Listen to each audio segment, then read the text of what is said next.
L'espère de ce grand rendez-vous, ce soir nous parlons du graphisme qu'on définit comme porte-étendard de la révolution numérique. C'est avec Firmin Tovodounon, consultant en publicité. Il est graphiste aussi, c'est avec lui que nous allons en parler. Bonsoir Firmin. Bonsoir Siom. Merci de toujours être disponible pour nos chers téléspectateurs qui cherchent davantage à comprendre ce métier et qu'est donc le graphisme.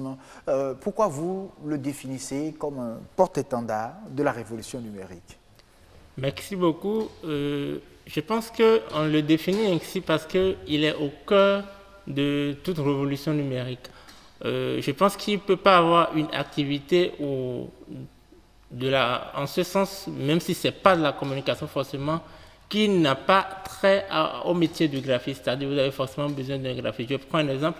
Si on prend Facebook, vous êtes sur Facebook, vous avez plus tendance à liker, à partager les images qui sont les plus beaux, les affiches qui sont les plus beaux.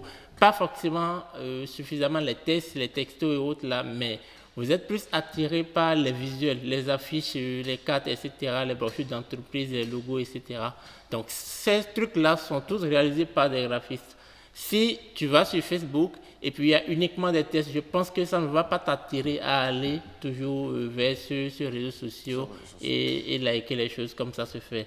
Donc au niveau de tout ce qui a trait au numérique, je pense que le graphisme est au cœur de ça. Même au niveau des sites web, il paraît que c'est les graphistes qui travaillent beaucoup plus à la couleur, à la charte graphique même de votre site. Oui, exactement, parce qu'un site doit être dynamique, doit être attrayant, doit être accessible. Ça passe déjà par la maîtrise des outils graphiques. Et ceux qui sont habilités à habiller les sites web, on les appelle les web designers. Donc, à la base, c'était des graphistes qui ont reçu une autre formation dans ce sens-là, où ils maîtrisent un peu les langages pour pouvoir habiller les sites web. Sinon, le site est créé par le webmaster, qui n'est pas un graphiste. Qui n'est pas un graphiste. Voilà. Donc lui, il crée. Et le graphiste vient jouer quel rôle exactement? C'est lui qui vient habiller, voilà, donner la touche. Je prends l'exemple d'un immeuble que le maçon construit l'immeuble, mais le maçon n'est pas habilité à habiller l'immeuble avec les alucobondes. C'est le vitrier qui est habilité. Mais quand nous voyons un immeuble inachevé, nous avons trait à ne pas aimer. Mais quand le vitrier vient paxer pour placer les alucobondes, nous aimons maintenant la beauté de l'immeuble. C'est exactement ce qui se passe. Le peintre, il vient jouer le rôle du peintre, exactement, voilà. du menuisier, voilà, pour habiller en réalité pour habiller en fait pour le rendre plus vivant, attrayant. Donc c'est ça en fait le graphisme. Mais vous savez, il y a 20 ans, je dirais même très récent, 10 ans, on ne sentait vraiment pas un tel engouement autour de ce métier. Qu'est-ce qui a changé vraiment au niveau du graphisme au Bénin pour que ce boom-là, aujourd'hui, on voit que beaucoup plus s'y intéressent? Je pense que tu as parfaitement raison parce qu'il y a 6 ans, 10 ans en arrière, on n'entend pas parler vraiment du mot graphiste ou graphisme. Mais ça a vraiment pris avec la même force de croissance que l'ère digitale.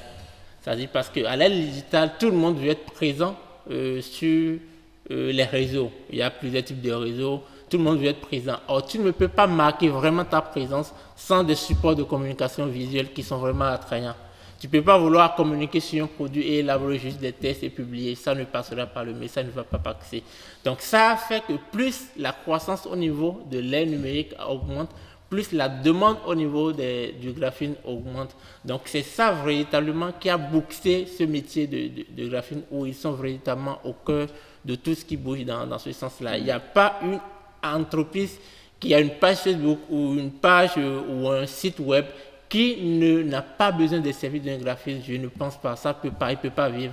Parce que sans ça, il ne peut jamais atteindre ses objectifs, ses vrais objectifs de rentabilité. Oui, quand vous dites qu'il n'y a pas cette entreprise-là qui ne peut pas se passer du graphisme, ça aide à faire quoi en réalité dans ces entreprises-là, le graphisme? D'accord. Je sors un peu du domaine numérique. Quand vous allez dans un supermarché, ou bien quand vous prenez l'avion, vous descendez à Cotonou. D'abord, ce qui vous montre d'abord que vous êtes à Cotonou, d'abord c'est des panneaux. Et les panneaux sont réalisés à la base par qui? Par un graphiste. Quand tu entres dans le rôle de parking de l'aéroport, ce qui se situe que le parking est ici, les taxis sont ici, il y a tel hôtel proche, et tu entres dans la ville, tu vois les panneaux. C'est ça qui te permet de mieux te situer. Et ça, c'est élaboré à la base par des graphistes. Quand tu entres dans un supermarché, ce qui t'attire vers les produits, ce qui te permet de savoir, ok, tel rayon est destiné pour les produits alimentaires, tel rayon est destiné pour les produits électriques, c'est créé par un graphiste. Donc, c'est tellement vivant, ça crève l'œil au point où on ne peut pas cacher qu'ils sont au cœur de tout ce qui bouge dans la vie. Tous les secteurs ont besoin forcément d'un graphiste. On a besoin vraiment d'un graphiste. Ouais. Mais on comprend, on remarque d'ailleurs même ceux-là qu'à la Cannes et sur la toile, vraiment ça rivalise. Exactement. Je dis en matière de visuel. Voilà, chacun aujourd'hui, chaque pays, voilà, on est devenu supporter numéro 1 et c'est à travers les visuels que ça se fait. Est-ce qu'on a vraiment besoin d'un graphiste pour participer à une telle campagne? On comprend qu'à travers les campagnes, les visuels attire beaucoup plus. Oui, je pense qu'on a forcément besoin d'un graphiste parce que sans le graphiste, tu ne peux pas faire. C'est comme tu es comptable ou bien tu es docteur de la pharmacie, tu veux communiquer, soutenir les écueils. Tu ne peux pas toi-même te mettre à l'écran et le faire. Tu ne maîtrises pas, ce n'est pas ton domaine. Il faut le confier à un graphiste qui est habilité à le faire. Et sans le graphiste, je pense que ça ne peut pas être quelque chose de vraiment potable qui soit fait dans ce sens. Sans le graphiste, oui, exactement. Ça ne peut pas être quelque chose de potable. On a remarqué également qu'il y avait un graphiste à la base, même du maillot, des exactement, donc tout ce qui est numérique aujourd'hui, sans le graphisme, ce n'est pas possible. Ce n'est pas possible. Ce n'est pas possible. Alors comment devient-on graphiste? Le graphiste, c'est gagne réellement. C'est vrai, dans notre environnement ici, il y a beaucoup d'autodidactes, mais actuellement, il y a des écoles qui se créent et qui aident les jeunes qui veulent vraiment faire carrière dans ce métier-là, comme ce que nous avons. Et ça prend vraiment du temps pour acquérir vraiment de l'expertise et de dynamisme dans ce sens où, pour avoir certains types de rendus, il faut faire vraiment de l'expertise, de la durée, du temps, de travail sur soi-même. C'est vrai, on fait des formations sur des cours à long terme, mais ce qu'on demande plus aux étudiants qui font cette formation-là, c'est de la pratique. Parce que c'est un métier qui se vit au quotidien, c'est de la créativité. Ce n'est pas le fait de maîtriser les Photoshop, Illustrator qui te dit que tu peux t'exclamer comme graphiste. Moi, je dis non. C'est au-delà de ça. C'est de l'expertise, c'est de la créativité. Oui, quand vous parlez d'expertise, vous y mettez quoi en réalité? De la pratique. C'est-à-dire, à force de pratiquer, à force de travailler sur des projets, tu finis forcément par gagner de l'expertise, avoir de l'expérience et avoir l'œil graphique. Et souvent, les agents publicitaires appellent avoir l'ADN de la créativité. L'ADN de la créativité. Ouais. C'est ça qu'il faut. Alors, mais comment y arriver aujourd'hui dans notre contexte béninois? Vous ne m'avez pas dit si réellement ça paye son homme, si ça nourrit son homme, le graphiste aujourd'hui. Parce que c'est ça qui doit attirer aussi les gens. Oui, énormément. Quand on va vers quelque chose, c'est que ça soit rentable. Je peux vous assurer que ça nourrit effectivement son homme parce que je suis un exemple papa, je suis graphiste, je ne fais pas de choses et ça me nourrit parfaitement. C'est ma passion et je suis à l'aise quand je le fais et je rentabilise tout ce que je fais dans ce domaine-là. Donc, dis que ce n'est pas rentable. Au début, parlez-nous un peu comment ça se passait. Est-ce que les gens vous prenaient vraiment au sérieux Au début, c'est vrai, ça n'a pas été vraiment la joie, mais on continue toujours d'apprendre. Tu ne peux pas, en début de carrière, s'attendre à gagner quelque chose que quelqu'un qui a 20 ans de carrière gagne quand tu as démarré une carrière dans un domaine donné. Donc ça paye, comme je le disais, à force de persévérer, à force d'apprendre, à force de travailler sur des projets. Ça paye dans ce sens où tu gagnes de l'expertise, tu gagnes vraiment de l'expérience. Et quand tu travailles sur des projets, les gens sont prêts en réalité à payer le coût qu'il faut. Parce que comme je le dis, ce n'est pas la maîtrise uniquement des logiciels qui compte, mais c'est au-delà de ça, c'est de la créativité. Et c'est ça qu'on vend en réalité aux clients. C'est la créativité réellement qu'on vend aux clients. Merci beaucoup à vous.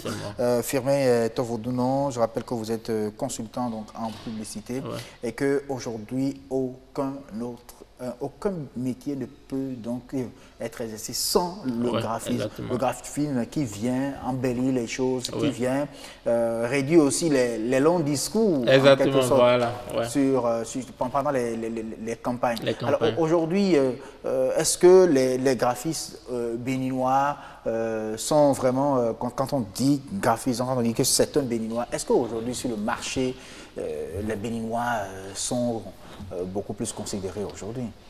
À vous dire vrai, ça souffre un peu parce qu'ils sont vraiment biaisés. Ils ne sont pas totalement considérés et moi, c'est pourquoi je passe beaucoup de temps à communiquer sur cela.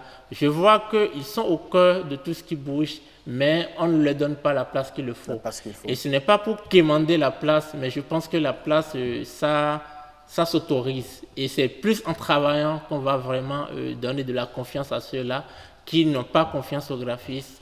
Or, ils utilisent des éléments graphiques, ils utilisent des graphistes pour faire leurs travaux, mais quand il s'agit d'organiser certains panels, on peut parler de tout, mais jamais parler de celui avec celui à qui on doit la communication de l'événement. Parce qu'il ne peut pas avoir un événement qui ait lieu, peu importe dans le monde, sans à la base créer les typographies et autres là par un graphiste. Merci beaucoup à vous.